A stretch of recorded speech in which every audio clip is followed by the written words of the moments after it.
এই সংশয়টার মূল কারণটা আমার কাছেও খুব প্রশ্নবিদ্ধ। আমি যেটা মনে করি এবং যেটা বিশ্বাস করি সেটা হচ্ছে professor Mohammad Yunus is a gentleman.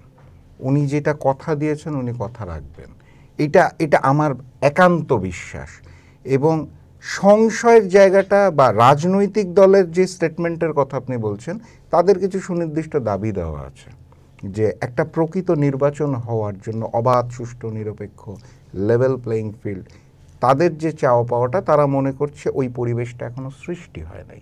কারণ আমরা চারপাশে যে সার্বিক অবস্থা দেখতে পাচ্ছি, আপনি সচিবালয় বলেন, পুলিশ প্রশাসন বলেন, যে কোনো জায়গায় বলেন, এখনো তো ওই আওয়ামী লীগের সেট আপটাই বসে আছে। অবশ্যই। তো একটা আতঙ্ক সবার মধ্যে রয়ে গেছে, সেটা হচ্ছে এই সেট আপটা দিয়ে, এই প্রশাসনকে দিয়েই অবাধ, সুষ্ঠু, নিরপেক্ষ নির্বাচনকে আদৌ সম্ভব, যেখানে আওয়ামী লীগ বসে আছে যে একটা বিশৃঙ্খলা তৈরি করার জন্য নির্বাচন। আপনি খেয়াল করবেন, আপনি নিশ্চয়ই বসুন্ধরা ষড়যন্ত্র লক্ষ্য করেছেন, যেখানে মেজর সাদিক, তার স্ত্রী জড়িত, যেভাবে ট্রেনিং দেওয়া হচ্ছে, 450 গেরিলা বানানো হচ্ছে, এটা তো তারা একটা যুদ্ধক্ষেত্র বানাতে চাচ্ছে। হ্যাঁ, তো এরকম একটা সময় আপনার হাতে প্রকৃত প্রশাসন নাই, প্রকৃত সেট আপ নাই, নির্বাচন কমিশন নতুন দায়িত্ব নিয়েছে, বিভিন্ন জায়গায় আসনের সীমারেখা পরিবর্তন করা হচ্ছে।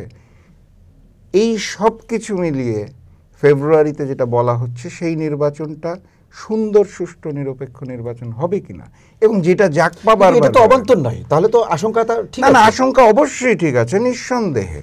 মানে প্রশ্ন কিন্তু দুইটা, একটা হচ্ছে যে রাজনৈতিক দলগুলা কোনটা নিয়ে আতঙ্কিত, আর আরেকটা হচ্ছে যে বানচালের ষড়যন্ত্র। দুইটা কিন্তু দুই জিনিস। তো রাজনৈতিক কোনো দল নির্বাচনকে বানচাল করতে চাচ্ছে, এটা আমি বিশ্বাস করি না। গণতন্ত্র তো আমরা সবাই চাই, সেই গণতন্ত্রের জন্য এত বছর ধরে যুদ্ধ, সেই গণতন্ত্র আমরা সবাই চাই। তো নির্বাচন বানচাল কেউ করতে চাই, এটা আমি বিশ্বাস করি না। কিন্তু ষড়যন্ত্রকামীরা কি উদ্দেশ্যে করতে চাচ্ছে, এইখানে হচ্ছে প্রশ্নটা। এখানে ভারতের কোন স্বার্থ আছে, আওয়ামী লীগের কোন স্বার্থ আছে? ইদানিং জাতীয় পার্টিকে বলতে শুনছি যে আওয়ামী লীগ নির্বাচনে না আসলে নাকি নির্বাচন ভালো হবে না। বিএনপি জামাত যখন নির্বাচনে যায়নি, আমরা যখন যাইনি, তখন কিভাবে ভালো নির্বাচন হয়েছিল আমি আসলে জানি না।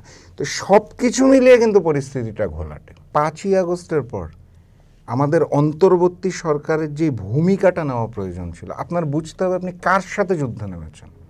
একটা সন্ত্রাসী সংগঠন আওয়ামী লীগের বিরুদ্ধে যুদ্ধে নেমেছেন, যাদেরকে ব্যাকআপ দিচ্ছে দিল্লি সরকার।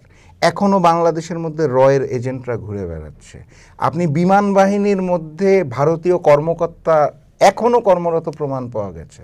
ক্যান্টনমেন্টের ভিতরে ইন্ডিয়ান অফিসাররা রয়েছে, যারা ইউনিভার্সিটিতে প্রফেশন টিচার হিসাবে ভারত থেকে এসে কর্মকর্তারা বাংলাদেশে অবস্থান করছে।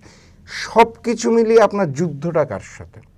এক দেশের সন্ত্রাসী সংগঠন, আর বাইরের সেই শক্তিশালী ভারত এবং রয়ের এজেন্টদের সাথে।